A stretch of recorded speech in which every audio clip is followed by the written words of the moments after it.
The glass walls of Halcyon Tower glowed against the early Manhattan morning, a cold white shimmer that felt more like a warning than a welcome.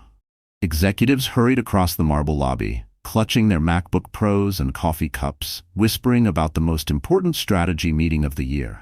For them, it was just another high-stakes Monday. For the man stepping out of a black Mercedes S-Class, it was the day he believed he'd finally claim the CEO throne. Jared Whitlock fixed his navy tie, smoothing his already perfect suit. His smile was sharp, self-satisfied, the kind of smile he wore whenever he felt the world bending to him. But today, something was different. Today, he didn't arrive alone. Clinging to his arm was Zoe Chambers, Evelyn Hart's best friend of 15 years. Or rather, former best friend. Zoe wore a fitted cream blazer over a silk blouse, her hair in soft waves, her perfume leaving an expensive trail behind her as she strutted through the lobby like she owned the place. Employees looked up, stared, whispered, "Isn't that the CEO's wife's friend? Why is she with Jared? Where's Evelyn Hart anyway? I thought she'd be here today." Jared basked in the attention, placing a firm hand on Zoe's waist, as if trying to claim ownership. He leaned in just close enough for people to notice, but not close enough to be caught. His specialty? Zoe smiled sweetly, but her eyes, they glittered with petty triumph. "Remember," she murmured, leaning into Jared's ear, "when the board sees me by your side, they'll understand you're a man who surrounds himself with real talent." Jared smirked. He liked hearing that. He liked hearing anything that fed the monster in his chest. Upstairs on the executive floor, tension coiled like a storm. The long glass table reflected the skyline, and every senior member of Halcyon waited for the announcement of the new CEO. A few believed it would be Jared. Most dreaded it. And then the doors opened. Jared entered with Zoe by his side, her heels clicking sharply as if announcing her new rank. Gasps scattered across the room. Conversations died instantly. A few exchanged glances that said everything without speaking. Zoe stepped ahead, sliding into the leather chair reserved for the CEO's advisor, Evelyn's old chair. She crossed her legs and folded her hands like she'd practiced the pose. Jared cleared his throat, lifting his chin. "Good morning," he said smoothly. "As we begin, I'd like to introduce someone essential to my strategic vision, our new communications lead." But he never finished the sentence, because the door behind him opened a second time. And the heels approaching were slow, steady, unmistakably familiar. Every executive froze. Zoe's confident smile twitched. Jared turned toward the sound, irritation sharpening his jawline, until he saw who it was. Evelyn Hart, his wife.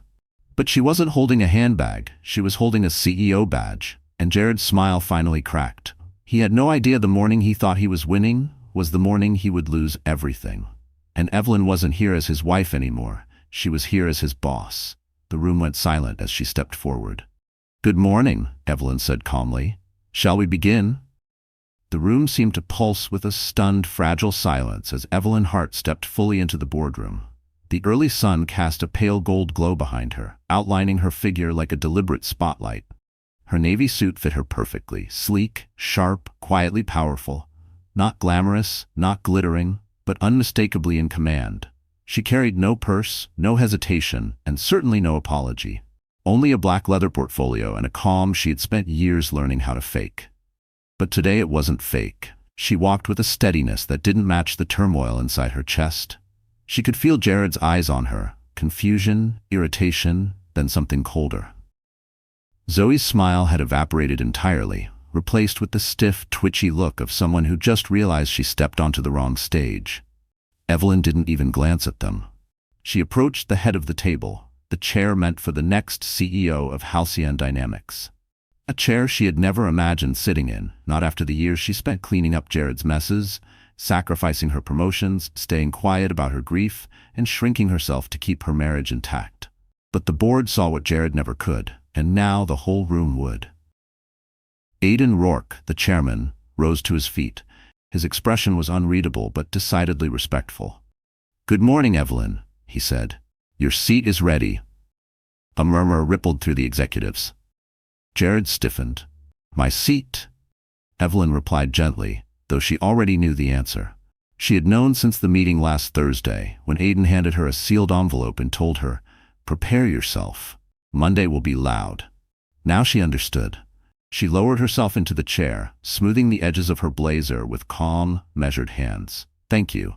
Zoe inhaled sharply. "Aiden, what is this supposed to mean? Jared is clearly the right candidate. Evelyn hasn't." Aiden lifted a single hand, silencing her as easily as flipping a switch.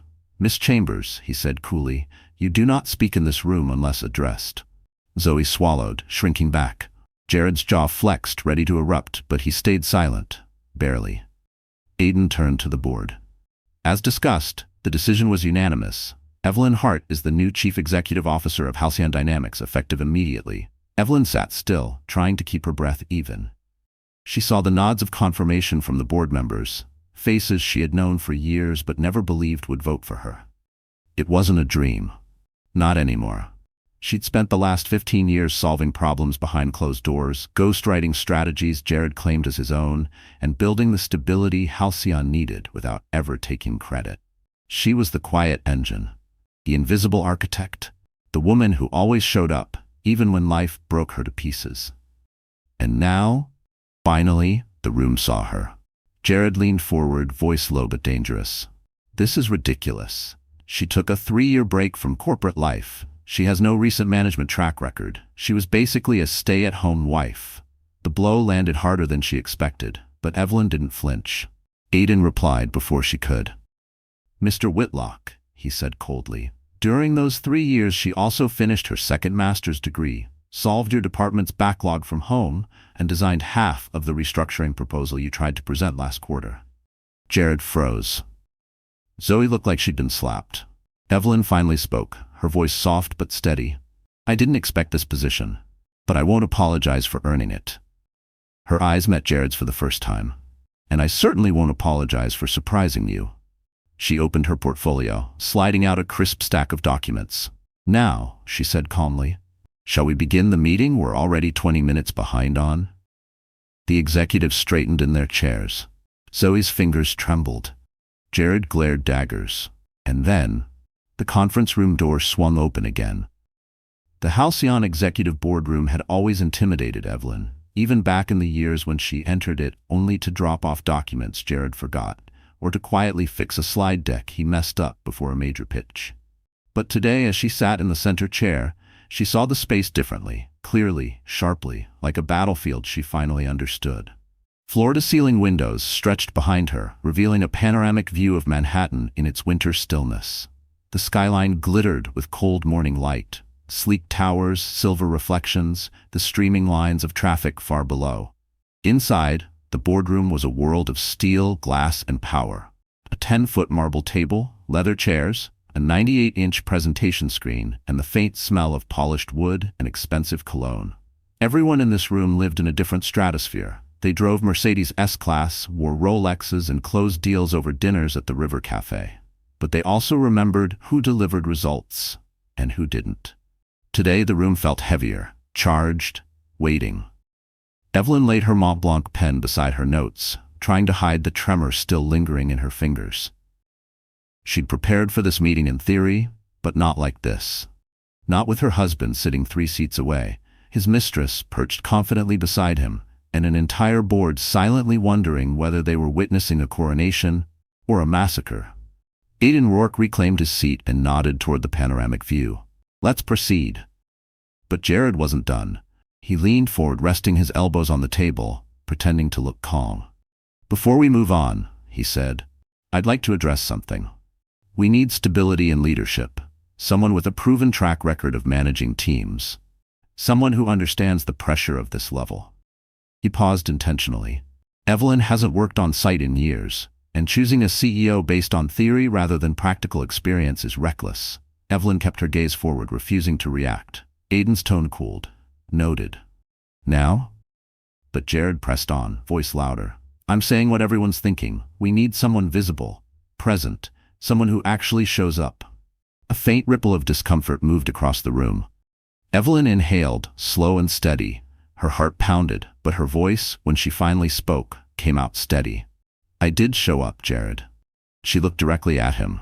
"I showed up every time you couldn't. I showed up when your team missed deadlines, when you froze during investor presentations, when the board questioned our department's efficiency." Her gaze sharpened. The only difference is, I did it without asking for credit. The room went still. Zoe's eyes darted between them, her confidence thinning by the second. Aiden nodded slowly. Well said. One of the board members, an older man with silver hair, leaned in. Mrs. Hart, as CEO, what is your immediate priority? Evelyn straightened, grateful for the shift in focus. Halcyon is on the cusp of a global expansion. My first priority is restructuring the operations chain to streamline decision-making. That means, she tapped a key on her laptop. Charts, graphs, and projections lit up the massive screen.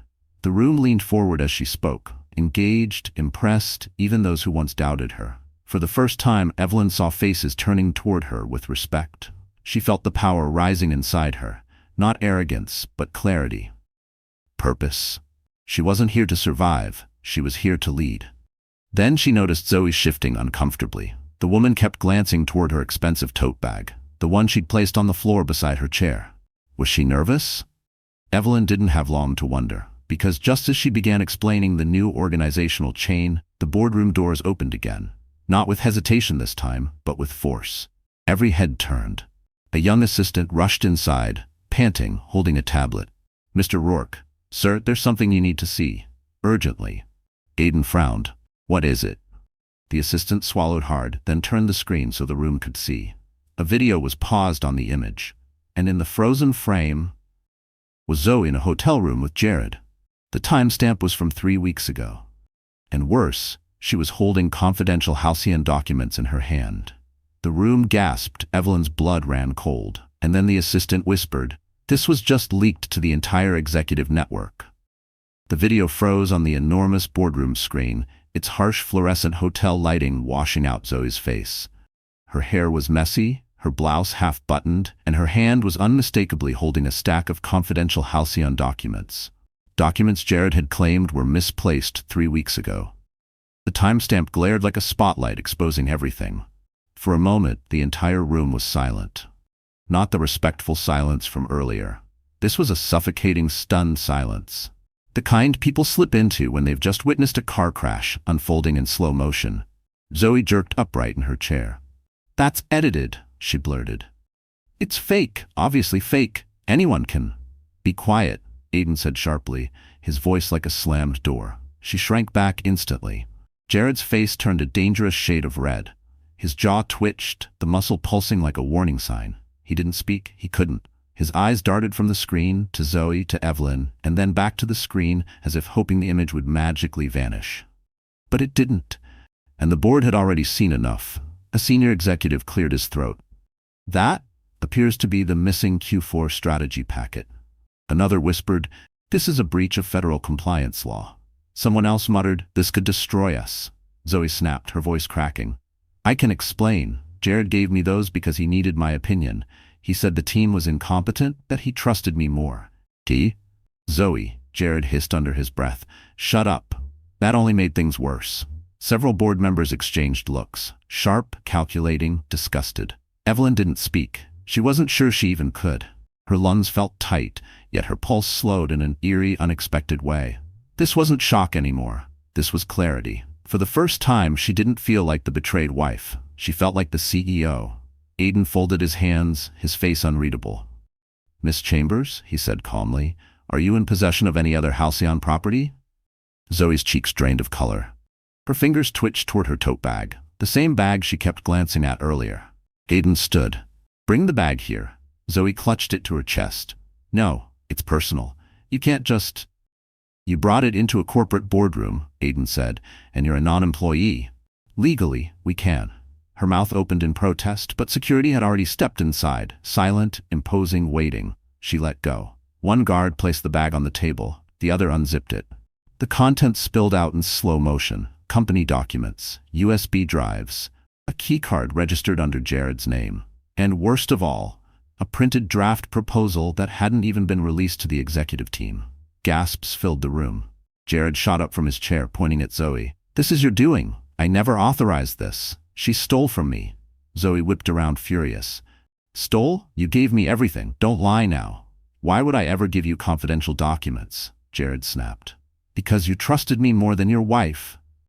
Zoe screamed. Evelyn flinched. but only for a second. The words carved through her, but strangely, instead of bleeding, something inside her began to harden. Aiden lifted a hand. Silence rippled instantly. "Mr. Whitlock," he said, "as Vice President of Operations, any breach originating from your department falls under your responsibility." Jared's face twisted. "I had nothing to do with." "Save it for the audit team," Aiden cut in. The room shifted. Executives whispered. A few took notes with furious speed. And then the oldest board member, Miss Crawford, turned to Evelyn. "Mrs. Hart, as CEO, how would you like to proceed?" Every eye swung toward her. Her. Not Jared, not Zoe. Her. Evelyn rose to her feet. Her palms were no longer shaking. Her voice didn't tremble. Something inside her, something long buried, clicked into place. "We will begin with an internal investigation," she said, each word sharp and steady. "And until the facts are confirmed, both individuals involved will be—" The door slammed open again. This time, 2 corporate investigators stepped in. One of them spoke. "Evelyn, we found something else. Something you need to see immediately." Evelyn's heartbeat stopped mid-thud. The entire board stared. The investigator stepped closer, lowering his voice. "It's about your husband. And it's worse than the video." The investigator's voice hung in the air like smoke that refused to clear. Evelyn felt every pair of eyes in the boardroom shift toward her, watching, waiting, sensing that something catastrophic was about to unfold. The man stepped closer, lowering the folder he carried under his arm. "We uncovered a second breach," he said quietly. "Not just stolen documents. This one involves financial misconduct and Mr. Whitlock's direct signature." A cold, dull ringing filled Evelyn's ears. She stayed perfectly still, afraid one sudden movement would crack whatever composure she had left. Jared forced out a laugh. "Financial misconduct? That's absurd. I manage operations, not accounting." The investigator didn't blink. "Yes, and you authorized a series of unreported fund transfers from Halcyon's R&D budget into a private consulting firm." "So? We outsource all the time," Jared snapped. The investigator slid a document onto the table. "The firm is registered under Zoe Chambers' name." Silence detonated like a bomb. Zoe's hand flew to her mouth. "Why would I register a— Jared, you told me."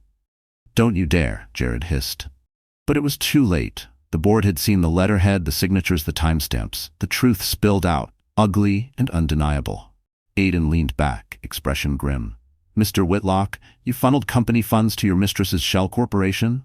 Jared went pale, then red, then pale again. "It wasn't like that. It was temporary, a workaround. Nobody was supposed to." "That's called embezzlement," Miss Crawford cut in, "and a federal offense." Someone else added, "This could put the company at risk of an SEC investigation." Zoe's voice rose in a thin, shaking whisper. "Jared, you told me the transfers were legal. You said it was a partnership." "It was," he snapped, "until you got sloppy and let yourself get recorded." "Oh, so now it's my fault?" Zoe cried, eyes glistening with panic. Evelyn watched them implode. It felt unreal, like she was floating above her own life, witnessing 2 people who once shared her dinner table, now tearing each other apart over greed and lies. But the worst part? She wasn't surprised. The betrayal had been rotting long before today. She had just been too loyal, too tired, too hopeful to see it. Aiden cleared his throat. "Mrs. Hart," he said, turning to her again, "as CEO, the floor is yours." The words struck something deep inside her. Responsibility, authority, power she had earned the hard way. Evelyn rose slowly. "For weeks," she began, "I believed the worst thing happening in my marriage was infidelity." Her voice didn't shake, but today I learned it was much darker. Criminal, reckless, and harmful to this company. She turned toward Jared, her husband, the man she had defended, supported, and sacrificed pieces of herself for. "You betrayed your vows," she said softly. "But more importantly, you betrayed Halcyon, and that is something I cannot overlook." Some executives nodded. Others watched her closely, absorbing her every word. Jared slammed his fist on the table. "You think you can talk to me like that? In front of everyone?" Evelyn didn't flinch. "I'm not talking to you as your wife, Jared." She stepped closer, meeting his furious, disbelieving eyes. "I'm talking to you as your CEO." A ripple went through the room. Shock, then approval, then something close to admiration. Even Zoe looked stunned. Aiden folded his hands. "Mrs. Hart, your formal decision?" Evelyn exhaled, slow and steady. "I'm suspending Jared Whitlock and Zoe Chambers effective immediately. Full compliance review. Security will escort them out." Zoe gasped. grabbing Jared's arm. "Jared, do something. Stop her. She's ruining us." But Jared wasn't listening. His eyes were locked on Evelyn, full of rage, disbelief, and something uglier. Something desperate. Security entered quietly, ready to carry out her order. Zoe stood first, shaking, near tears. But Jared didn't move. He glared at Evelyn like she had ruined his entire life. "This isn't over," he whispered. "You think you know everything? You don't have a clue." Evelyn felt a chill crawl up her spine. "What have you done, Jared?" she asked. He leaned in with a twisted smile. "You'll find out soon enough." And just as security reached for him, Jared pulled a second phone from his jacket, one Evelyn had never seen before. The elevator doors slid shut with a soft metallic sigh as Evelyn stepped inside, her pulse still hammering from the confrontation.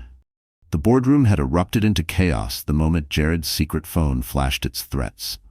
And though security had dragged him and Zoe out, the tension still clung to the air like static. Evelyn pressed the button for the executive suite 2 floors up, her temporary refuge. But the moment the doors closed, her strength drained. She leaned back against the glass, inhaling deeply. The city's skyline shimmered through the transparent walls, the winter sunlight glinting off skyscrapers like shards of truth she could no longer ignore. Her husband, no, her soon-to-be ex-husband, had stolen from her personally, betrayed her privately, and endangered Halcyon publicly. But that second phone, that was something else, something older, something she feared she already knew the shape of. When the elevator chimed open, Aiden Rourke was waiting in the hallway, hands in his pockets, his expression tight. "Evelyn," he said gently, "we need to talk." "I know," she whispered. "About the phone." He nodded. "Come to my office." Aiden's office overlooked all of Park Avenue, the kind of space designed to intimidate visitors. But today, Evelyn didn't feel intimidated. She felt exhausted, raw, ready for whatever truth was about to hit her next. Aiden gestured toward a leather chair. "Sit," she obeyed, smoothing trembling hands over her skirt. "Just say it," she murmured. "How bad is it?" Aiden didn't answer immediately. Instead, he walked to his desk, pulled up a file on his laptop, and turned the screen toward her. It was a bank statement. Her name, Jared's name, a joint account she hadn't touched in years. But the withdrawals, they weren't small, and they weren't recent. Aiden's voice was quiet. "The investigators synchronized Jared's second phone with accessible cloud data. This is just the beginning." Evelyn's stomach dropped. "He drained our savings." "No," Aiden said, meeting her eyes. "He drained it 10 months ago." Evelyn blinked. 10 months? But that was when? She froze. 10 months ago when she had been at her lowest. When her mother had relapsed and passed away. When she had to step away from work entirely. When she could barely breathe some days, much less check financial statements or passwords. Jared had waited until she was grieving and stolen everything. Her voice cracked. "He left me with nothing." Aiden's jaw tightened. He didn't stop there. He opened the next file. Emails, contracts, digital signatures, all forged, all under Evelyn's name. Her lungs stuttered. "Why would he forge my signature?" "To make you responsible," Aiden said. "If the embezzlement was discovered, you'd be the one exposed. You'd be the one blamed." Her hands flew to her mouth. "He planned to frame me." Aiden didn't sugarcoat it. "Yes." The room swayed. She gripped the arms of the chair, forcing herself not to break. "Not yet. Not here." "He would have let me take the fall," she whispered. "He would have watched me lose everything. My name, my career, my freedom." Aiden stepped closer, placing a steady hand on her shoulder. "He underestimated you. He didn't expect you to become CEO. He thought you would crumble, like you did the year you lost your child. He counted on it." The words tore through her like glass. Images flashed. Hospital lights, shaking hands, Jared's disappointment disguised as pity. And now she finally understood. He had been grooming her to fail long before Zoe entered the picture. She rose slowly, feeling her grief, pain, and humiliation condense into something sharper. Strength. "I want a full investigation," she said. "Every file, every transfer, every forged document. I want the truth exposed." "And it will be," Aiden said. "But there's one more thing." She turned. Aiden tapped the laptop, opening a final file. A video. Jared again. But this time he wasn't with Zoe. He was with a reporter. And he was talking about Evelyn. Aiden pressed play. Jared's voice filled the room. "Evelyn? She's weak. She always has been. And when this all goes public, she'll break." Evelyn's breath caught. Then Jared added, "I made sure of it." And the video wasn't recorded secretly. Jared had filmed it willingly, on his own phone. Evelyn didn't move for several seconds. Jared's voice still echoed through Aiden's office, dripping with arrogance, venom, and certainty that she would break. She had once loved that voice. Let it guide her, soothe her, convince her she was valued. Now it sounded like a stranger, a cruel one. She closed the laptop slowly, almost gently, as if sealing the last coffin of the woman she used to be. When she lifted her head, her eyes were different, clearer, sharper, no longer clouded by grief or fear. Aiden watched her carefully. "You okay?" "No," she said softly, "but I will be." For the first time since the morning began, she felt something warm flicker in her chest. Not sadness, not anger, but a quiet, rising resolve. She had spent years shrinking so Jared could shine. But he hadn't just underestimated her strength, he had forgotten something essential. A woman rises differently after she's been destroyed. Evelyn stood, smoothing her blazer, brushing away invisible dust like shedding old skin. "I need a few minutes," she murmured. Aiden nodded. "Whatever you need." She stepped out into the hallway.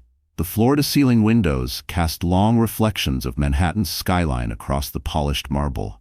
She saw her reflection in the glass. Not the Evelyn who used to walk 3 steps behind Jared, who bent over backwards to protect someone who never protected her. This Evelyn stood tall. She entered the executive dressing suite, a private lounge reserved for top-tier leadership. She had never stepped foot inside before. Her ID badge had been upgraded just this morning, yet somehow walking through the door felt symbolic, like crossing a threshold into the life she should have always lived. Inside, she approached the mirror. The woman staring back looked tired, raw, wounded, yet unmistakably strong. The faint red around her eyes didn't make her weak. It made her real, human. Surviving. She opened one of the sleek cabinets, unsure what she hoped to find. But inside were emergency items meant for executives caught in unexpected media storms. Pressed shirts, neutral-toned blouses, elegant blazers, silk scarves, makeup kits stocked with everything from Dior foundation to neutral lip pencils. She let out a breathless laugh. "Well, that's convenient." Evelyn chose a new outfit, a crisp white blouse, a steel gray blazer, tailored black pants. Clean lines, sharp, executive, powerful. As she changed, she felt layers peel off, the shame Jared planted in her, the self-doubt Zoe reinforced, the sorrow that had held her hostage for years. She retied her hair in a sleek low bun, touched up her face, not to hide, but to declare she wasn't defeated. Then she slipped on a pair of black heels she found in the cabinet. Simple, elegant, unapologetic. Evelyn faced the mirror again. The change wasn't dramatic, but it was undeniable. This wasn't a makeover for beauty. It was a reclamation. A soft knock sounded at the door. "Evelyn?" Aiden's voice. She opened it. Aiden's brows lifted slightly, not with surprise but with recognition. "You look like yourself," he said. "Do I?" she asked. "Yes," he said quietly. "The version you tried to hide for years." His words warmed her, steadied her. She exhaled deeply and stepped into the hallway, heels clicking with new confidence. "Ready for the board?" he asked. "I'm ready for everything," she replied. But as they approached the boardroom again, a staff member rushed toward them, face pale. "Miss Hart," he said breathlessly.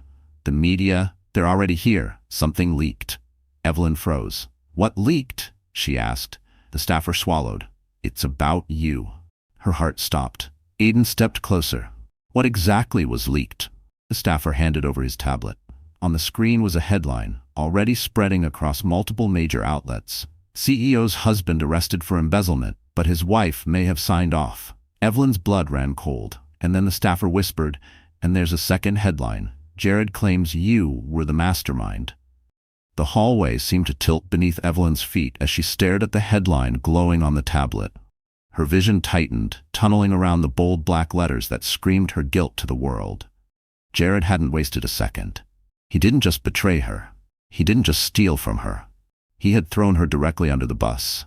Publicly, strategically, viciously. Aiden took the tablet from her gently. His jaw flexed as he scrolled through the article. "This is coordinated." Someone fed them a full narrative. Evelyn swallowed, throat dry. "He planned this. Before the board meeting, before the video, all of it." Aiden nodded grimly. "He wanted to destroy your credibility before you could expose him." A wave of humiliation washed over her, hot, sharp, searing. She felt it crawl up her spine, tightening like a fist. Reporters downstairs were already gathering. Cameras, microphones, questions shaped like knives.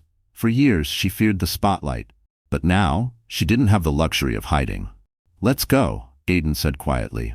They walked together to the boardroom doors. Before they stepped in, Evelyn paused. Her heart hammered so hard she could feel it in her fingertips. But she steadied herself, lifting her chin. She wasn't just a wife humiliated by her husband. She wasn't a woman crumbling under betrayal. She was the CEO, and she needed to act like one. Inside, the boardroom was chaos. Executives spoke over each other, reading updates from their tablets, whispering anxiously about damage control. A few had already drafted statements. Others were speculating about resignations. But the moment Evelyn entered, the room fell silent. Aiden cleared his throat. "Before we continue with crisis management, Evelyn should address the board." Every gaze turned to her. Some sympathetic, some skeptical, some frightened, all waiting for her to crumble. Evelyn walked to the center of the room. "I saw the headlines," she said. "Both of them." Miss Crawford folded her hands. "Mrs. Hart, this could jeopardize the company's market value within hours. The stock is already contracting." Evelyn nodded. "I understand." Another executive leaned forward. "If you step down temporarily, we can stabilize the media fallout. Present it as an internal misunderstanding." Evelyn looked him dead in the eyes. "No." A ripple of shock moved around the table. "I will not step down," she continued. "I will not run, and I will not allow my husband to weaponize my grief or my past to dismantle my future or Halcyon's." A few executives exchanged impressed looks. Evelyn opened her leather portfolio and laid down several documents. "These," she said, "are the forensic records proving my signature was forged on every illegal transfer. And these," she tapped another stack, "are emails Jared sent from a disguised account, pretending to be me." A silence of dawning realization filled the air. Aiden stepped beside her. "We will release these findings to the compliance team and media at noon. It will clear Evelyn, and it will obliterate Jared's narrative." Miss Crawford exhaled. "And Zoe? Her consulting firm," Evelyn said, "was created solely to receive stolen funds. She's not just an accomplice, she's a co-conspirator." "Good," Miss Crawford replied. "Expose her, both of them." Evelyn felt something settle in her chest. Justice, finally taking shape. But there was more. "I want to address the media myself," she said. This time, even Aiden blinked. "Are you sure?" "Yes." She stood straighter. "If I stay silent, Jared wins. If I speak with truth, with proof, I take back the narrative." Aiden studied her, then nodded. "Then we prepare for a full press conference." The room mobilized instantly. Screens lit up, documents were sent, phone calls made. It was the first time Evelyn felt the full power of her title. She wasn't the shadow behind Jared. She wasn't a footnote in his career. She was the storm coming for him. A staffer rushed inside. "Miss Hart, the press is ready downstairs." Evelyn inhaled. Everything she had endured, loss, betrayal, erasure, brought her to this moment. Aiden stood beside her. "You don't have to do this alone." She met his eyes. "No," she whispered. "I want them to see me." They walked toward the elevator. But before they reached it, another employee sprinted down the hall, breathless. "Miss Hart, wait, there's a new update." Evelyn turned sharply. "What now?" The employee held out his phone, shaking. "It's Jared. He's not denying anything anymore." "Then what is he saying?" Aiden demanded. The employee swallowed hard. "He's saying you ordered him to do it, and he just went live on national television." Evelyn's blood ran cold as the hallway erupted into frantic whispers. The elevator doors slid open to the lobby, and Evelyn stepped out into a wall of noise. Cameras flashed like lightning. Reporters shouted her name. Microphones thrust toward her face as if trying to pierce her skin. Security struggled to push back the crowd, but the chaos was already swelling into a frenzy.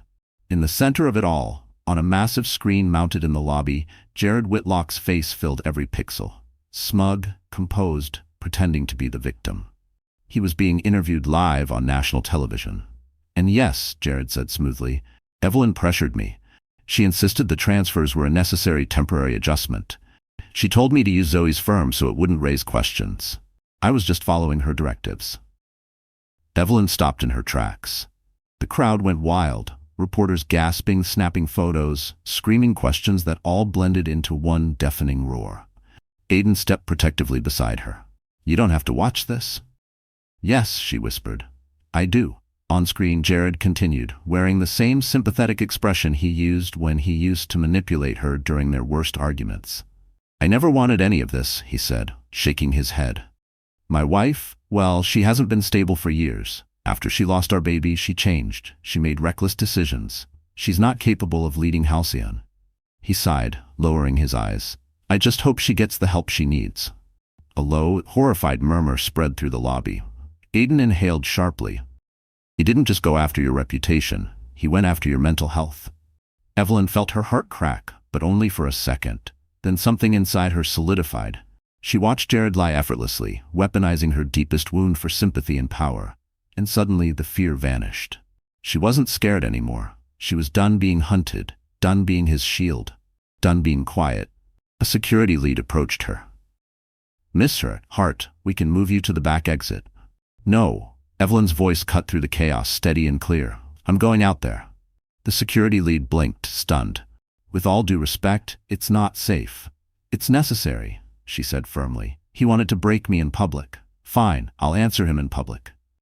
Aiden stared at her, something like pride flickering behind his concern. If you're doing this, I'm standing beside you. She nodded once. Thank you. Together, they walked toward the sea of reporters. Cameras swung toward her instantly. The lobby erupted into rapid-fire questions. Evelyn, did you authorize the transfers? Is it true you forged signatures? Did you frame your husband? Are you stepping down as CEO? Are you mentally unfit to serve? The last question hit like a slap, but Evelyn didn't flinch. She stepped onto the small platform Halcyon security had assembled and raised her hand. The noise died instantly. Thank you for being here, she began, voice echoing across marble floors and glass walls. I know you've seen the headlines, and I know you've heard my husband's accusations. She paused, letting the tension rise. I'm here to address them. Not with excuses, not with emotion, with truth. Behind her, Aiden handed her a folder. Evelyn opened it and held up a sheet of paper. This, she said, is a forensic analysis proving every illegal transfer had my signature forged. Flashbulbs exploded. Reporters scribbled furiously. She held up another. These are emails Jared sent under a fake address posing as me. Another wave of gasps, and this, she clicked a remote. A new video appeared on the screen behind her. Not of her, not of Zoe, not of forged signatures, but of Jared, drunk, laughing, telling the same reporter from the broadcast, relax, Evelyn will take the fall. She's too soft to fight back. The lobby erupted. Some reporters shouted, others gasped, a few simply stared, stunned into silence. Evelyn spoke over the uproar. I will not be his scapegoat. I will not be erased. I will not be silenced. She leaned toward the microphones, and I am not stepping down. The crowd roared, but before she could say another word, her phone buzzed violently in her blazer pocket. A single text preview appeared on the screen, from an unknown number, a message that made her blood freeze. If you go any further, Evelyn, I'll destroy someone you care about. Evelyn stared at the text message as though the words were carved into her skin. If you go any further, Evelyn, I'll destroy someone you care about. Her pulse thudded painfully in her ears. Someone she cared about? Her mother was gone. Her friendships had withered under Jared's control. Her world had grown so painfully small over the years, by design. Jared's design. Aiden noticed her stiffening. What is it? He murmured beside her. Evelyn clenched her phone. A threat. His jaw hardened. From Jared? I don't know, she whispered, but it sounds like him. The crowd in the lobby was still roaring from the video, reporters shouting overlapping questions. Cameras flashed relentlessly, glittering like shards of ice. Evelyn stepped back from the microphones and Aiden guided her away from the crowd. Security formed a protective barrier, ushering them toward a private hallway. Evelyn's heels clicked sharply against the marble, each step trembling with adrenaline. When they reached the quiet corridor, Aiden turned to her. Show me. She held out the phone. His face darkened instantly. This isn't just a threat, he said. It's leverage. He thinks you're still the woman who will fold when pressured. He thinks I'm weak, she whispered. He thinks wrong. She exhaled shakily. But who could he be talking about? I don't have anyone left. Aiden's expression softened. Evelyn, you don't have to. Before he could finish, her phone buzzed again. Another message, another knife, a photo this time. A photo taken from a distance. A cafe. a figure inside the window. Evelyn's heart lurched. It was Dr. Samuel Rhodes, her therapist, one of the few people she had trusted after losing her baby, the one who had held her together in her darkest nights. A quiet, kind presence who helped her crawl out of the grief that nearly swallowed her alive. Her lungs tightened. Jared knew she still saw Dr. Rhodes occasionally. Not often, but enough to twist it into something. A third text came instantly. Imagine what the world will think when they find out you've been having an affair with your therapist. Evelyn staggered back. No, he wouldn't. Aiden grabbed her shoulders gently. Look at me, this is a bluff. He knows about my appointments, she whispered, voice cracking. He knows those years were the darkest of my life. He knows how vulnerable I was. He knows exactly how to make it look inappropriate. Aiden's expression turned feral. He's weaponizing your healing. Evelyn felt a tear escape, but she brushed it away furiously. This was the plan all along. If he couldn't break my reputation, he'd break the people who helped me rebuild it. Her phone buzzed a fourth time. A location ping. No words, just coordinates. Aiden looked at it. That's in Brooklyn, near the waterfront. Why would? But Evelyn already knew. That cafe, she murmured. Dr. Rhodes goes there every Sunday morning. Aiden's eyes widened. He's there now? Yes, she breathed. They exchanged a glance. No explanation needed. This wasn't about rumors. This wasn't about the media. This was a warning shot, an escalation. Aiden's voice was calm but urgent. We need to get you upstairs. Call legal, call security. We'll track Jared. No, Evelyn said abruptly. Aiden turned. What do you mean, no? I'm not hiding, she said. Not again. Not because of him. Evelyn.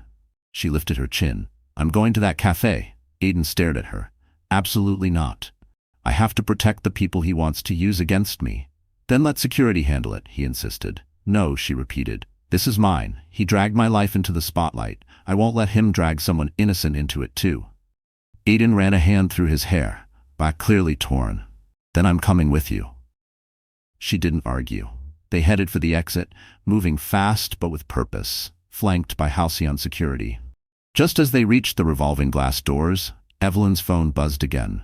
This time only 2 words appeared on the screen. Sent from Jared's number. You're already too late. Cold air slapped Evelyn's face the moment she pushed through the revolving doors of Halcyon Tower. Manhattan's winter wind whipped around her, sharp as broken glass. The city roared with horns, engines, street chatter, but beneath all of it, her mind replayed Jared's final message. You're already too late. Her pulse surged. Aiden was right behind her, issuing rapid orders to Halcyon security as they hurried toward the black SUV waiting at the curb. 2 cars behind us, 1 ahead. Sweep the cafe perimeter, he barked into his phone. And locate Jared Whitlock immediately. The SUV door opened. Evelyn climbed in, her heart pounding hard enough to hurt. As the car peeled away from the curb, she gripped the handle, staring out the window at the blur of Park Avenue's skyscrapers. Aiden slid into the seat beside her. We'll get there before anything happens. You don't know that, she whispered. Evelyn, he said gently, he's bluffing. She shook her head. You didn't see him in that boardroom. He wasn't angry. He was calm. Like he had a plan, like he'd been waiting for this exact moment. Aiden said nothing. The ride across the bridge felt endless. Traffic crawled through lower Manhattan, tires hissing across wet asphalt. Evelyn caught her reflection faintly in the window. Wide eyes, clenched jaw, determination fighting terror. Brooklyn's waterfront finally appeared, slate gray and trembling under the wind. Turn left, the driver announced. Evelyn recognized the street instantly.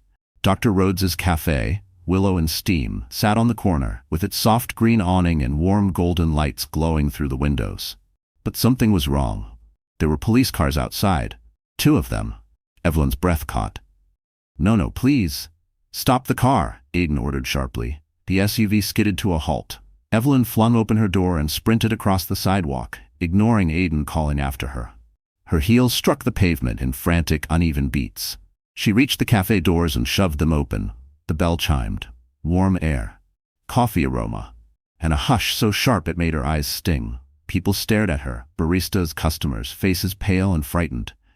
Where is he? She gasped. Dr. Rhodes, where is he? A barista pointed shakily toward the back hallway.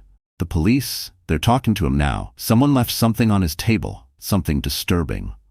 Evelyn's knees nearly buckled. She ran. Aiden caught up just as she reached the back corridor, where two uniformed officers stood outside a private seating nook. Dr. Samuel Rhodes sat inside, alive, unharmed, but shaken. He looked up when he saw her. "Evelyn?" Her chest collapsed with relief. She pushed past the officers. "Sam, are you okay?" "I'm fine," he said softly. "Just frightened. Someone left a package with your name on it. The manager found it before I did." Aiden stepped in. "Where is it?" One officer held up a sealed manila envelope inside an evidence bag. "We haven't opened it yet. We were about to escort it to the precinct." "Open it now," Aiden said. Evelyn swallowed hard. "Please." The officer nodded, broke the seal, and slid out the contents. A stack of photos. Evelyn's stomach dropped. Pictures of her and Dr. Rhodes during her grief counseling sessions. Years old, private, taken without her knowledge. The angle, the lighting. Someone had been watching them through windows, through doors, through cracks. "Oh my God," Evelyn whispered. Dr. Rhodes looked horrified. "Evelyn, these are from my old office. Before I moved, I didn't even know anyone was outside." Aiden's voice turned lethal. "Jared has been stalking you for years." The officer pulled out one final item, a handwritten note. Evelyn's fingers trembled as she took it. 6 words. 6 words that made the room tilt sideways. "If I can't have you, no one will." Her breath froze. Aiden grabbed her arm. "Evelyn, we need security, now." But before he could finish, the cafe door slammed open at the front. A voice thundered through the shop. "Where is she?" The voice crashed through the cafe like a storm, loud, furious, unmistakable. Evelyn froze. Aiden stepped in front of her instinctively, his body tense, eyes sharp. The two uniformed officers moved toward the entrance, hands hovering near their holsters. Dr. Rhodes rose slowly from his chair, his face pale. The cafe fell silent. No one breathed. Footsteps thundered across the wooden floor, heavy, frantic, unhinged. Then Jared Whitlock appeared in the doorway, chest heaving, eyes wild. His suit jacket hung crookedly off one shoulder, his hair disheveled, and there was something manic in his expression, something that made the room shrink. He wasn't calm anymore. He wasn't calculating. He was unraveling. "Evelyn!" he shouted, scanning the cafe. "Get out here." She felt her pulse spike, but she didn't move. Aiden did. "Jared," Aiden said sharply, "step back. You're violating multiple restraining protocols." "Shut up," Jared snapped, pointing at him. "I'm not here for you." He took another step inside. The officers blocked him. "Sir, you need to calm down," one said. "This is a police matter now." "Move," Jared barked, the word cracking with rage. He lunged. The officers held him back, but Jared fought like a man possessed. Tables clattered, customers screamed, and the cafe erupted into chaos. Evelyn stepped out from the corner just as Aiden grabbed Jared's arm, trying to keep distance between them. "Stop," Evelyn shouted. "Jared, stop." The sound of her voice worked like a trigger. Jared froze mid-struggle. His head snapped toward her, and for one horrifying second, the rage disappeared. He smiled, slowly, disturbingly, like a man greeting someone he believed belonged to him. "Evelyn," he said softly. "There you are." Her blood ran cold. He slipped out of the officer's grip with a sudden jerk, and took 2 fast steps toward her before they caught him again. "You came," he said, ignoring the police. "I knew you would. You always do. You always run after me when things get bad." Evelyn felt a tremor ripple up her spine. "No," she said quietly. "I didn't come for you." He tilted his head. "You think Aiden cares about you? You think he'll protect you? You think anyone will?" Jared laughed, a hollow, cracked sound. "You're nothing on your own. You were nothing before me." Aiden moved closer, voice low and controlled. "She's more without you than you ever let her be." Jared's eyes darkened. "Stay out of this, Rourke." He turned back to Evelyn. "You think you're strong now because you have a title? Because they finally gave you a corner office? You're a joke, Evelyn. A charity case wearing a suit." Evelyn inhaled slowly, feeling her fear turn into something steadier, something hotter, something stronger. "Jared," she said, "you can't intimidate me anymore." He stopped struggling. His whole body went still. "Excuse me?" "You heard me," she said. "I'm done being your shield. I'm done covering your lies. I'm done letting you twist my life into whatever makes you feel powerful." Jared's nostrils flared. "Everything you have is because of me." "No," she said, lifting her chin. "Everything you had was because of me, and now you've lost it." For the first time, true fear flickered in Jared's eyes. Not panic, not anger. Fear. "You think you can walk away from me?" he whispered. "She already has. Aiden said. Jared snapped. He thrashed violently against the officers, his face contorting with rage. "You don't get to leave," he shouted. "You don't get to win. If I go down, you're coming with me." The officers wrestled him back, finally pinning him to the wall. Evelyn stepped closer, her voice steady. "It's over, Jared." He stopped fighting. He stared at her, eyes burning, chest heaving, hands shaking. Then his lips curled into a slow, chilling smile. "Oh, Evelyn," he whispered. "You really think this is over?" Aiden stepped protectively in front of her again. Jared tilted his head, eyes gleaming with something poisonous. "I sent copies," he murmured. "Everything, every forged file, every fake signature, every photo. I sent them somewhere safe." Evelyn's breath caught. Jared leaned in, lowering his voice to a venomous whisper. "And if anything happens to me, they'll be released." Aiden's expression hardened.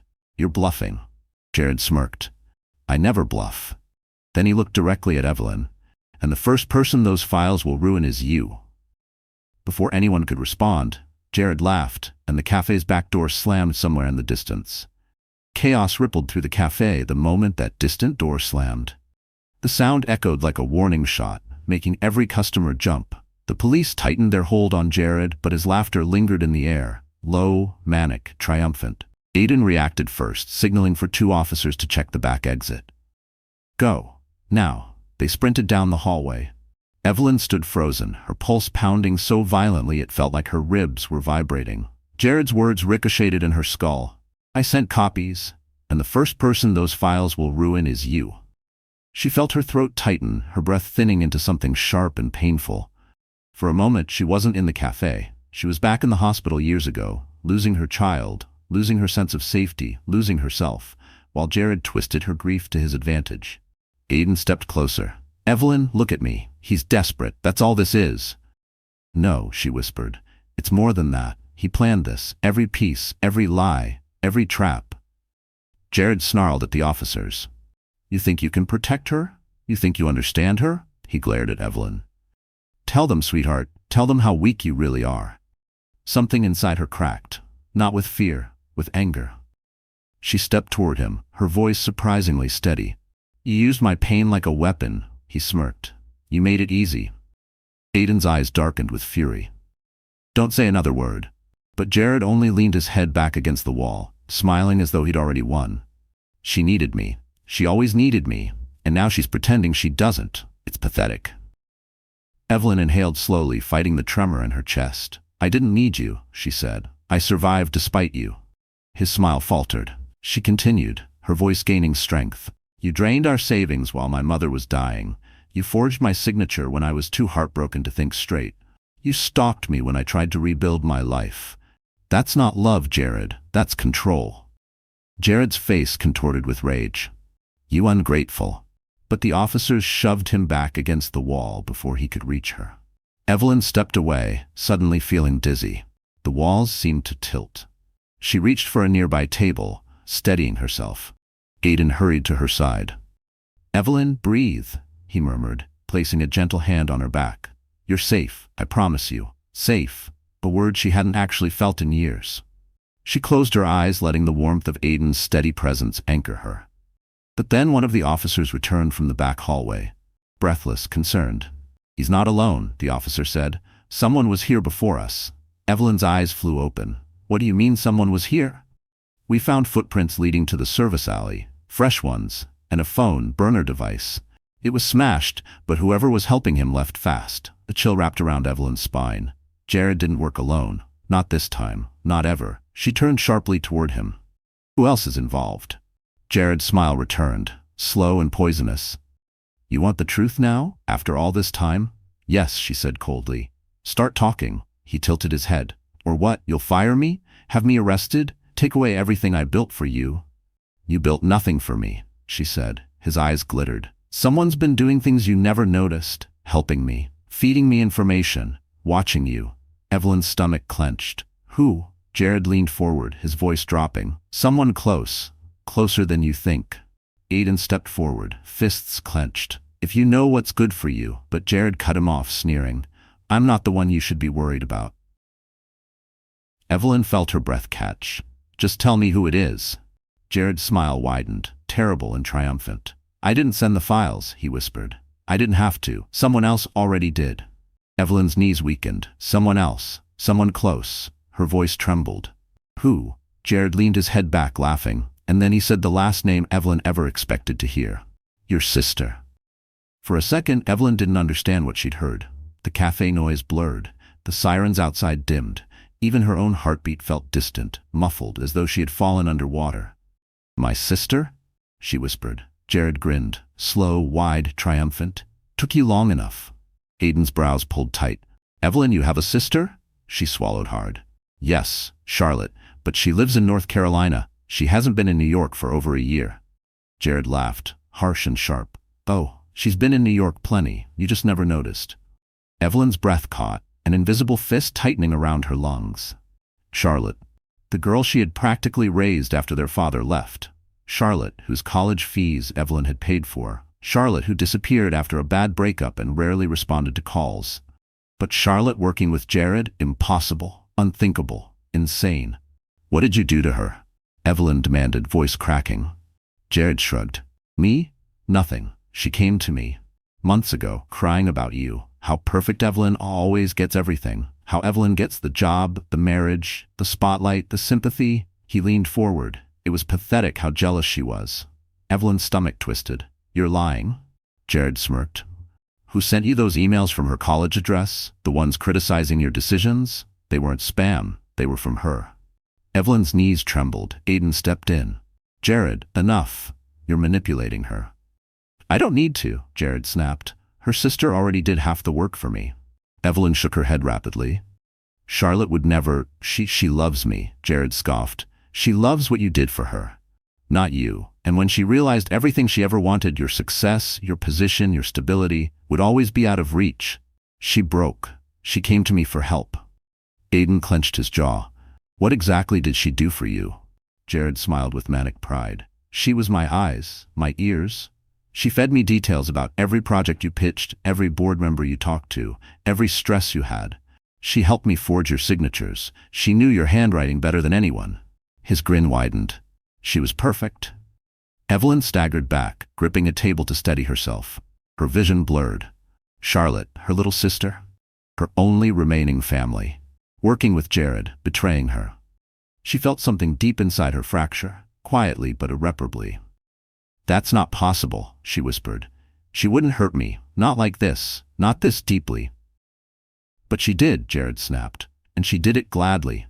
Aiden placed a hand on her back. Evelyn, don't listen to him. He's cornered. He's lashing out. He wants to destabilize you mentally. But Evelyn wasn't sure anymore. Charlotte had grown distant, cold, unreachable, angry at the world, and sometimes quietly at Evelyn too. The memories hit like sharp flashes. Charlotte shouting, you always get everything. Charlotte crying, why is it always you they look up to? Charlotte whispering, you think you're so perfect just because you sacrifice everything. Had those been warnings? Had she ignored them?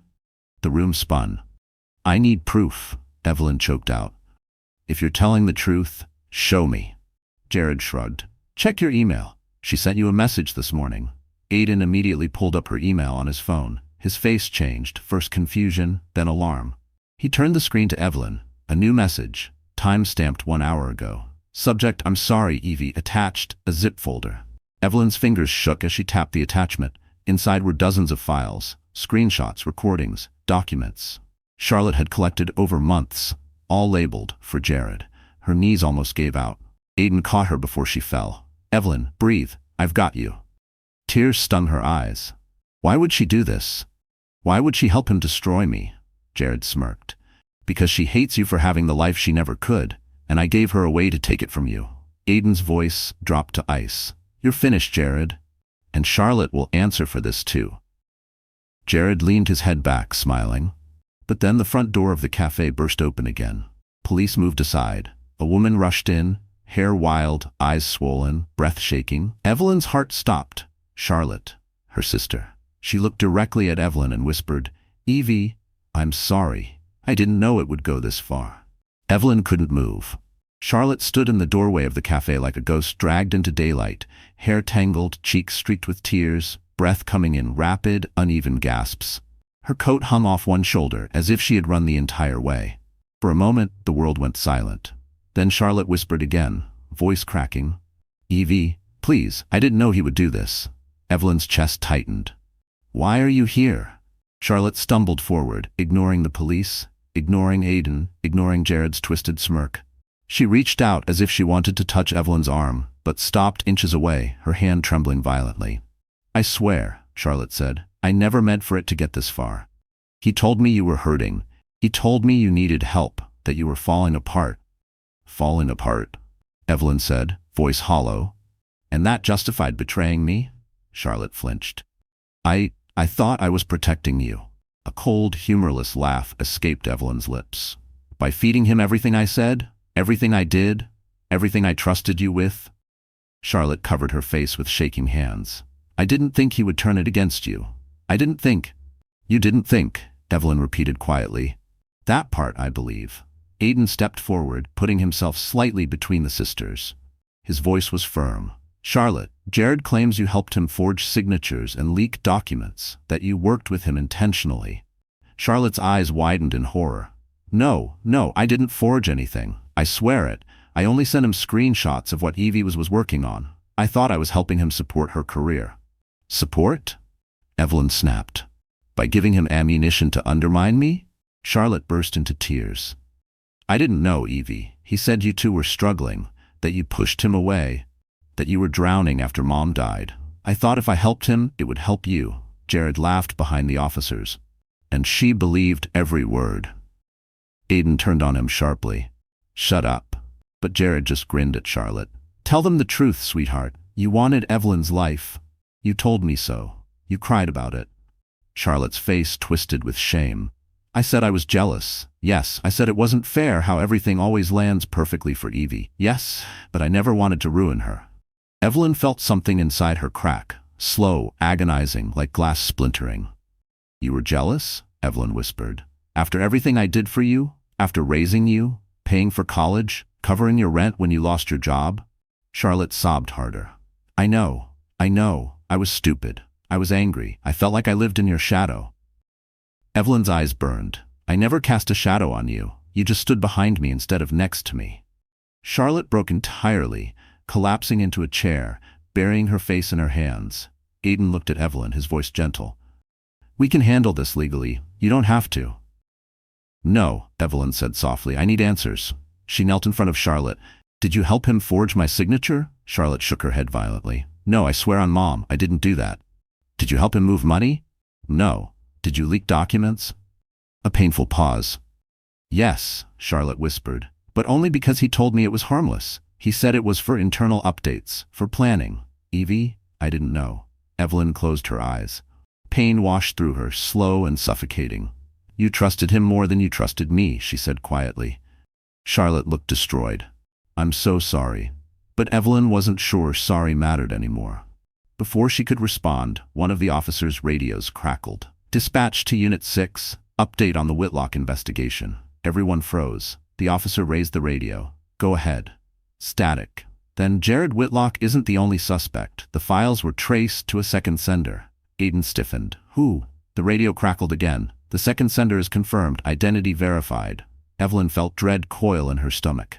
Charlotte whispered, Evie, please don't hate me. But the officer spoke over her. The radio announced the name clearly, unmistakably, Aiden Rourke. For a long, terrible second, Evelyn thought she'd misheard the radio. Her brain refused to process the name that crackled through the officer's speaker. Aiden Rourke, her ally, her anchor, her one source of stability in this entire nightmare. Aiden. The officer repeated it. Identity confirmed. The second sender is Aiden Rourke. The cafe fell into a vacuum of silence. Evelyn's breath hitched, her vision blurred. She stared at Aiden, waiting, desperate for a denial that didn't come fast enough. Aiden didn't move. He didn't flinch. He simply closed his eyes for a brief second, like someone absorbing a blow he expected. Aiden, Evelyn whispered, her voice cracking. Tell them they're wrong. He opened his eyes, slowly, painfully. Evelyn, listen to me. Jared laughed, a sharp, hysterical sound. I told you she should worry about the wrong person. Shut up, Aiden roared, startling everyone. But Evelyn recoiled at the anger in his voice, not because he was yelling at Jared, but because she heard something deeper inside it. Something he didn't want her to hear. Fear. Aiden, she repeated, stepping back. Tell me the truth. He took one step toward her, but the officers raised their hands, blocking him. Mr. Rourke, one officer said firmly, we need you to stay still. Aiden exhaled sharply, then looked at Evelyn again, his eyes pained. It's not what you think. Then what is it? She demanded. Because right now it sounds like you sent files to the same place Jared did. I did, Aiden said quietly. Charlotte gasped. Dr. Rhodes swore under his breath. Even the baristas behind the counter ducked as though the air itself had become dangerous. Evelyn felt her knees wobble. Why? Why would you do that? Aiden ran a hand through his hair, shoulders tight, jaw locked. Because I had to. Because someone inside Halcyon was sabotaging you long before Jared did. And I couldn't tell who. He glanced at the officers. So I used a secure third-party channel to test where the leaks were going. Evelyn's eyebrows drew together. A test? Yes, Aiden said. I sent harmless decoy files, fake internal drafts, to a secure endpoint. If someone intercepted them, I'd know we had a second traitor, someone inside the company. He looked at her, pleading. I wasn't betraying you, I was protecting you. Jared scoffed loudly. Oh, please, that's the best he can do? Aiden's been playing both sides from the beginning. He wants the company. He wants you. He wants everything. Aiden lunged toward Jared, but the cops held him back. Keep him quiet, Aiden growled. Evelyn's head spun, her pulse hammered like a drumbeat in her ears. She wanted to believe Aiden. God, she wanted to. Because if he betrayed her too, then every safe place she had was gone. Aiden, she said quietly, forcing calm into her trembling voice, look me in the eyes and tell me you didn't hurt me. His gaze snapped to hers instantly, steady, intense, raw. I didn't hurt you, he said. I would never hurt you. Everything I did was to protect you and the company from people like Jared. Evelyn swallowed hard. Then why didn't you tell me? Because if you knew, Aiden said, they would have known you knew, and you would have become a target even faster. Evelyn felt a tear slip down her cheek. She didn't wipe it away. Charlotte rose shakily. Evie, he's telling the truth. I saw some of the files. They were harmless. Drafts, placeholders, not real documents. Jared snapped. Liar. But Aiden ignored him. Evelyn, he said softly, I swear to you, I didn't betray you. I was trying to catch the person who did. And did you? She whispered. Aiden hesitated. That hesitation cut deeper than any confession. What aren't you telling me? She whispered. Aiden's voice lowered. The endpoint I sent those files to, it matched an IP address connected to someone close to you. Evelyn's chest tightened. Charlotte? No, Aiden said. Closer. Her stomach dropped. Who? She breathed. Aiden looked at her with an expression she had never seen on him before, fear. And then he said, it was your mother's account. Evelyn's breath stopped. It didn't slow. It didn't stutter. It simply stopped. My mother's account? She whispered, barely forming the words. Aiden nodded slowly, as though bracing for the impact. It matched an IP address tied to her old laptop, the one she used before she passed. The world tilted. Her mother? The woman who had held her during nights of grief, who whispered that Evelyn was stronger than she believed, who told her she'd rise again? Her mother couldn't have betrayed her. She wasn't even alive. That's impossible, Evelyn choked out. She died 2 years ago. That computer was wiped. I saw it boxed. I locked it away. Aiden's voice was gentle but steady. Her credentials are being used. Someone accessed that account recently. Someone who had her login information. Charlotte let out a sharp sob. Evie? I swear I didn't. Evelyn raised a trembling hand. Don't. Not yet.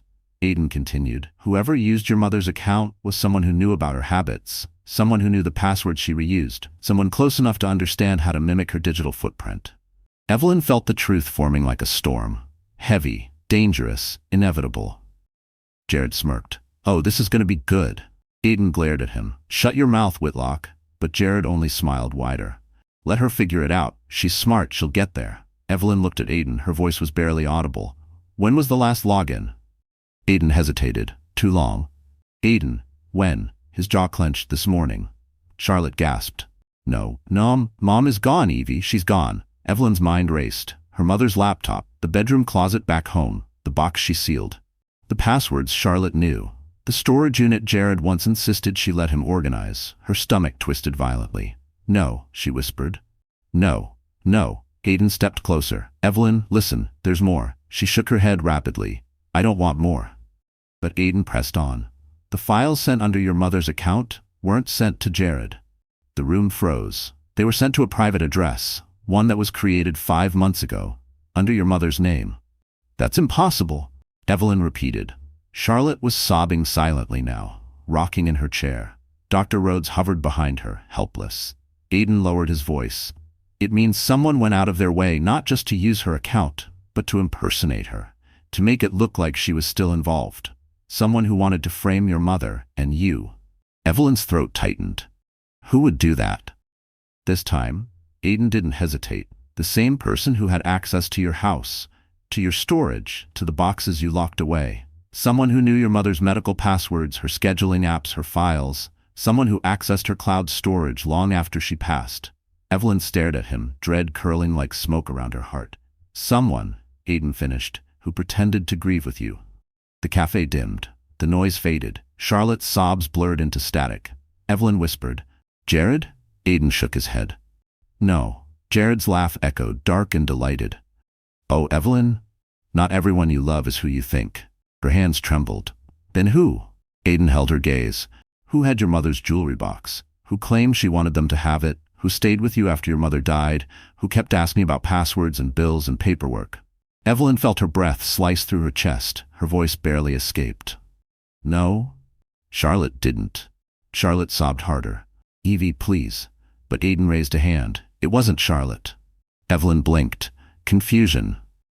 Terror. Relief tangled with dread. Then who? She asked.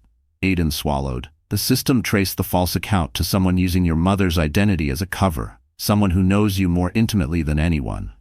His eyes hardened. Your therapist's office flagged repeated attempts to access your grief records. Unauthorized attempts.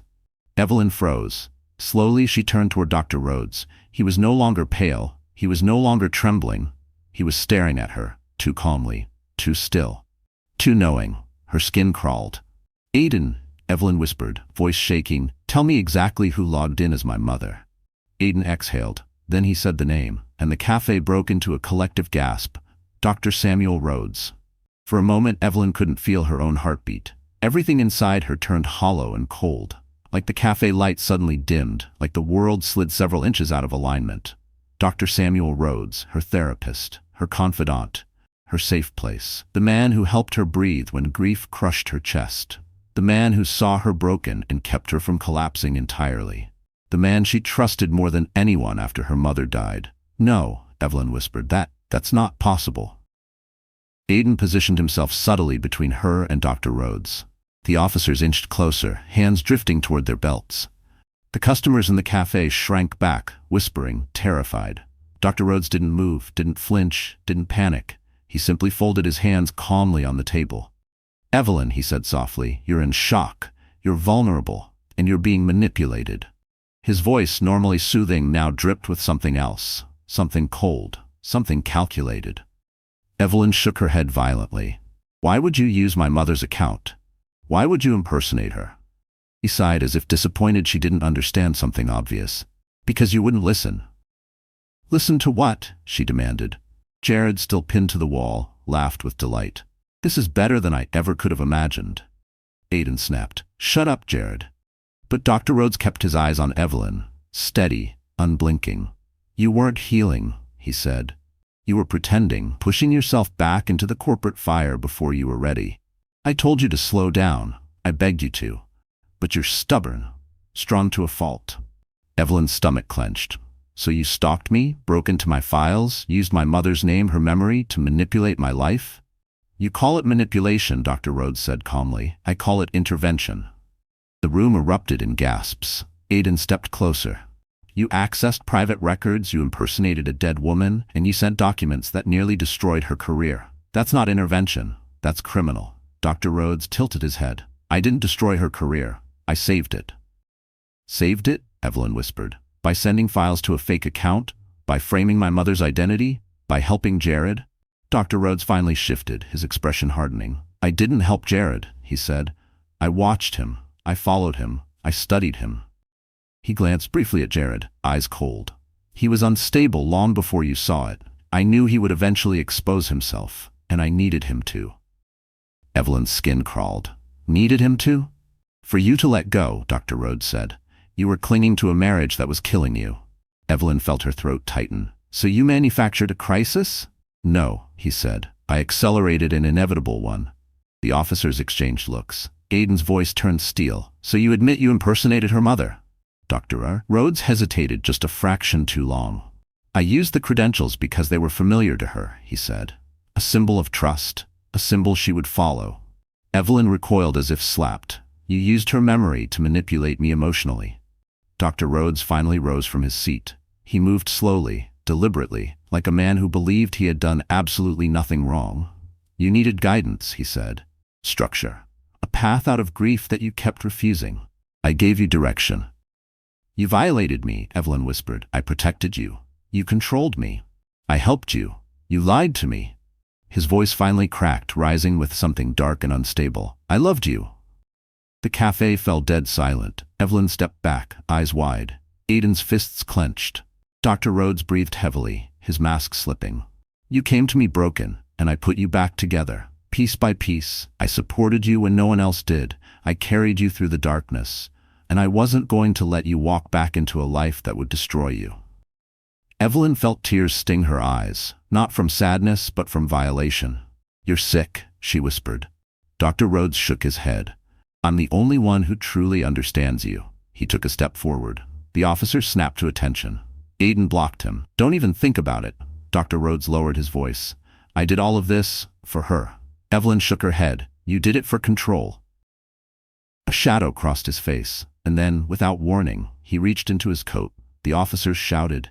Aiden lunged. Charlotte screamed, and Evelyn saw the glint of metal. Dr. Rhodes pulled something from his jacket and aimed it directly at Aiden. Time did not slow.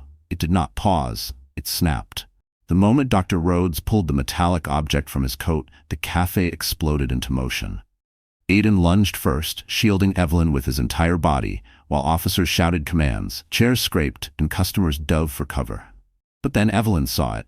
Not a gun, a stun device, small, black, and terrifyingly familiar. The same model hospitals used for patient restraint. Dr. Rhodes didn't want to kill. He wanted to control. Aiden, move, Evelyn shouted. But Aiden didn't move. He stepped forward. The stun device crackled, a flash of blue light. Before it could strike, one officer tackled Dr. Rhodes from the side, slamming him onto the floor. The device skittered across the tiles, harmless. Another officer pinned his wrists as he thrashed wildly. You don't understand, Dr. Rhodes screamed. She needs me. I'm the only one who can keep her safe. Evelyn pressed a trembling hand to her mouth. He wasn't in love. He wasn't helping. He was obsessed, twisted, broken in ways she never saw coming. Aiden pulled her into his arms. She felt his heartbeat fast, strong, alive. Relief flooded her so hard her knees nearly buckled. It's over, he whispered into her hair. You're safe now. But the hardest part wasn't the danger. It was the truth. Dr. Rhodes was dragged to his feet, handcuffed, fighting against the officers with frantic desperation. You'll regret this, Evelyn, he cried. Without me, you'll fall apart. You hear me? You'll never be whole without. His voice was cut off when the officers shoved him out the cafe door. Silence settled, heavy and stunned. For the first time since this nightmare began, Evelyn let herself breathe. Jared cursed violently as police tightened the cuffs on him too. You think you're strong now? He hissed. You think you'll be anything without me? Evelyn stepped toward him, steady, tall, unbroken. You were my biggest mistake, she said, but also my greatest lesson. Jared's face contorted with hate. Lesson? Yes, she said softly. You taught me to stop giving my loyalty to people who feed on my pain. She nodded to the officers. Take him. They dragged Jared through the cafe as he screamed her name, his voice fading into the cold Manhattan air. Charlotte stood trembling nearby, eyes red, hands wringing. Evie, I'm sorry. I messed up. I was stupid. I let my jealousy blind me and I ruined everything. Evelyn looked at her broken sister and felt a painful mixture of betrayal and mercy. You hurt me, Evelyn whispered deeply. Charlotte nodded, sobbing. I know. I'll spend the rest of my life trying to make it right. Evelyn inhaled shakily. You're not forgiven. Not yet. But you're my sister. And you'll get help. Real help. Not from people who prey on you. Charlotte collapsed into tears, but Evelyn didn't crumble with her this time. She was done carrying everyone else's weight. Hours later, after statements, after police cars left, after Charlotte was taken for questioning and Dr. Rhodes for psychiatric evaluation, Evelyn stood outside the cafe, looking out across the dark river. Aiden joined her, his coat around her shoulders. "You didn't deserve any of this," he said quietly. "Maybe not," Evelyn replied, "but I survived it." He touched her hand. She didn't pull away. "Evelyn," he said gently, "you're free now." But Evelyn shook her head. "No," she whispered. "I'm finally me now." Her life, once controlled by grief, by manipulation, by betrayal, felt open for the first time. A future not built on survival, but on choice. She turned to Aiden, tears soft but steady. "Thank you," she said, "for believing I wasn't broken." Aiden smiled. "You were never broken, just buried." And for the first time in years, Evelyn let herself smile. Small, real, earned. She walked forward, leaving behind the cafe, the chaos, the ghosts of her past. Because this time, she wasn't walking alone. So, that's how the story closes.